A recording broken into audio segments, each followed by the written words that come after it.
folks. Chapter 2, I was going to do some evens. So Chapter 2, let's do some evens. Start with problem number 2. I'll probably do not every even, but every other even.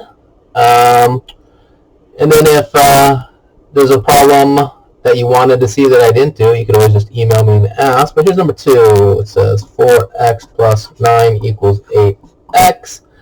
And question A says, in the following exercise, determine whether the given values are solutions. Okay, we'll just do part A. So they're wondering, is negative 7/8 a solution to this equation? So because there's an equal sign, it's called an equation. If there is no equal sign, it's usually just sort of a sentence or statement.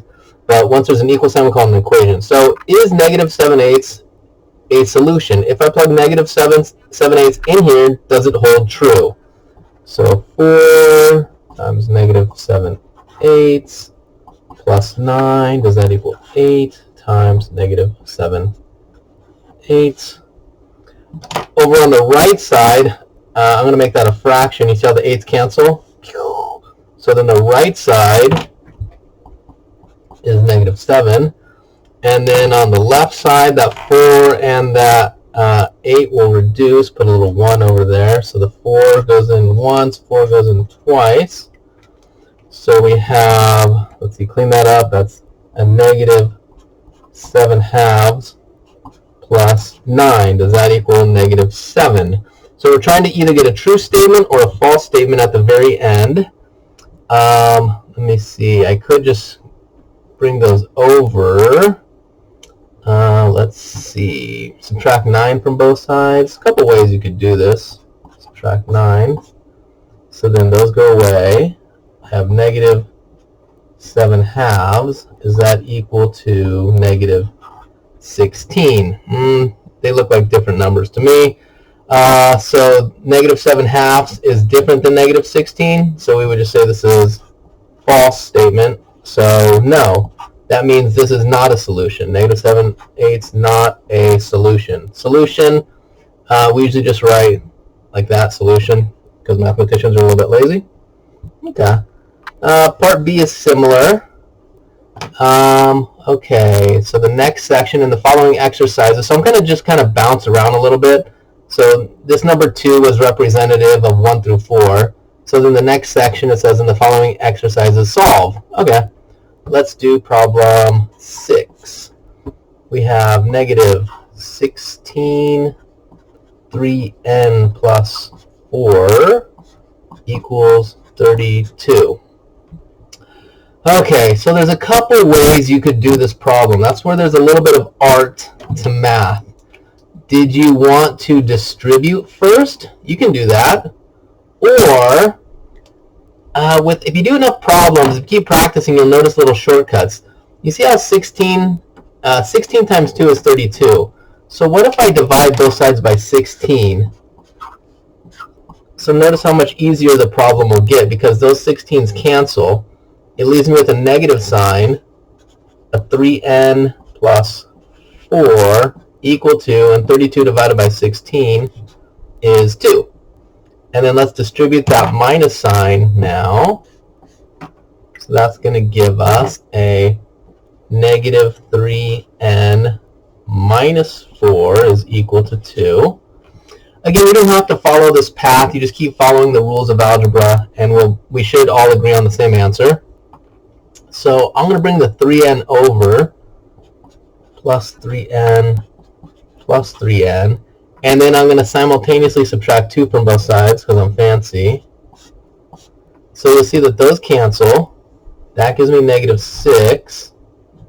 Those cancel. And I have a 3n. Almost there. Get n alone. So divide by 3, divide by 3. N is equal to negative 2. And that looks good. But, you know, we're so in the habit of putting the variable on the left, so we might want to write it one more time as n is equal to negative 2. Boom. So no matter, let's say you distributed in the beginning first and clean things up, we should all be getting n is equal to negative 2 when the dust settles. Okay. So 6 Let's go down to, a fraction one. Let's try number 16. We're just bouncing around. 1/4, 20. They put the letter D, X, same thing, the letter D. I don't like the letter D, but whatever. It looks too much like a number or a 0 or something. X is better, but whatever. Plus 12 equals D plus 7. Okay, so I see that the 20 and the 12 will deal nicely with the 1/4. So I'm just going to distribute like that. Again, there's many paths you can take. This one seems to be the easiest. 1/4 of 20 is 5. 1/4 of 12 is 3. And okay, so now let's get all the D's on this side. So let me subtract a D, subtract a D. And let's get rid of this 3. Subtract the 3, subtract the 3. I'm doing two things at once. Hopefully you're cool with that. That's a 4D. Those guys go bye-bye. Equal sign is an equal sign. Those D's go bye-bye. 7 and a negative 3 is a 4. Get D completely alone. Divide by 4. Divide by 4. D is equal to 1. Boom. Okay. So they just keep, maybe the general idea. Let's see. Classify each equation. Conditional, identity, contradiction. Oh, these ones are silly. So basically, let's just try one. So 32, 31 through 42, they might be weird. So they say, is it a conditional equation, an identity, or a contradiction? So maybe at the end of the problem, so you might get like x equals 1 at the very end. Okay, that works. That's a good problem. Or maybe when you finish the problem, you get something like 0 equals 0. And you're like, oh, okay, that's just an identity. Or you might get something weird like 0 equals 1. Oh, that's false. That's a contradiction. Okay, so let's try 32 out. Okay. So is it normal? Do you just get like a value for your variable? Do you get something equaling itself, an identity? Or do you get something false, like a contradiction? Okay, so 32, we have 15y plus 32 equals 10y minus 7, oh my gosh, minus 5y minus plus 46. Kind of falling off the page there. Okay, so this is, if I distribute there, that's going to give me, I'll put it above, 20y minus distribute minus 14. Okay, so on the left side, there's a 15y plus 32. On the right side, I see a 20y and a minus 5y. So combining like terms, that's a 15y. And then I see a negative 14 and a positive 46. Oh, God. 46 and a minus 14. I should be able to do that in my head. That's 32. Oh, 15y plus 32 is equal to 15y plus 32. So if you subtract 15y from both sides, if you subtract 32 from both sides, you get 0 equals 0, which is just an identity. Okay, that was a weird problem. So again, if you get 0 equals 0, it's an identity. If you get 0 equals 1, so this is basically a true statement. If something equals itself, true, identity. If something is false, we call it a contradiction. And if it's just a normal problem, we call it a conditional equation. Okay, so that was number 32. Moving right along. Decimally stuff, fractiony stuff. Okay, 44. 44. We have 3/4 x minus 1/2 equals 1/4. Okay, many ways you can do this. I know you hate hearing that. You're like, just tell me the one way to do it. But unfortunately, there's many ways to do this. Okay, so one approach is we try and get a common denominator for everyone. So there's a 4, a 2, a 4. So you could rewrite this as 3x x over 4 minus 1 over 2 equals 1 over 4. And then a 4, a 2, a 4, the common denominator is 4. So this guy needs to turn into a 4. So that means I have to multiply it by 2. And if I multiply the bottom by 2, I multiply the top by 2. And 1 times 2 is 2. So you see how once the bottoms are all the same, you can get rid of them. So once the bottoms are all the same, you get rid of them. What does that leave us with? A 3x, a minus sign, a 2 equals 1. So 3, so then add 2 to both sides. 3x equals 3, divide both sides by 3, and x is equal to 1. Ta-da! Okay, another way you could do this problem, I don't like this way, but some people were taught this way, and then once you're taught something, it's really difficult to unteach you. But some of you may have been taught this trick. Again, I prefer this way. This makes more sense to me. But some of you may have been taught, oh, I see a 4, a 2, a 4. What's the common denominator? 4. So let's multiply everything by a 4. So put a giant 4 out here. We're going to multiply everything by a giant 4.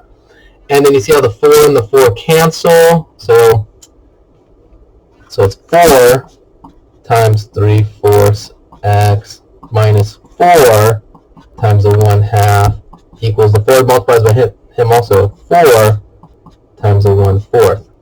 And then once you do that, you see that the 4's cancel, and then over here the 4 and the 2, that's a 2, that's a 1. So things clean up, and you get a 3x minus 2 equals 1. Aha! So maybe this is better. Maybe it's because you were taught this the first way, and that's just the way you're going to do it. Anyhow, we should all get x equals 1. So basically, same thing, just keep going. You'll get x equals 1. That was 44.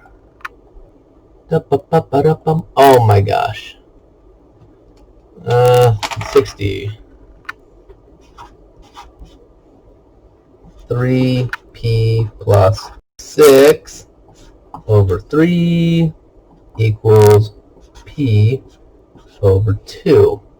Kind of like the last problem, we need a common denominator. So everyone's a fraction. So see, I see a 3, I see a 2, so the common denominator is 6. So that means this guy needs to turn into a 6. I need to multiply by 2. So if I multiply by a 2, I need to multiply by a 2. This needs to be multiplied by a 3. So if I multiply by a 3, I multiply by a 3. So you see how the bottoms are all the same? Get rid of them. And what does that leave us with? Just the top. 2 times 3p plus 6 equals p3, 3p. Same thing, right? Call it that. Okay, little distributive property. 6p plus 12 equals 3p. Get all the p's on one side, the numbers on the other. I'll do it in one swoop, so I'm going to subtract 3p from this side. If I subtract from the right, subtract from the left. And let's get rid of that 12. Get rid of the 12 from both sides. Dust settles. 6p minus 3p is 3p. Bye-bye. Equals. Bye-bye. Negative 12. Get the p completely alone. Divide by 3. Divide by 3. P is equal to negative 4. Boom. So you could have done it similar to 44 if you prefer multiplying both sides by 6. That would have worked. But I think this was easier. Which leads us to something like number 62. 62. Oy vey. Not enough room here, so let me get a new piece of paper for 62. How long is this video? Oh, please tell me I'm recording. Okay. Please. Okay, 62. Oh, my computer's frozen. That's no good. Computer, don't do that to me. Computer. Okay. What well, just turn it off right now. We'll move on to the next video. I'm hoping that the computer... Oh, there we are. Record. We'll pause right there. That scared me.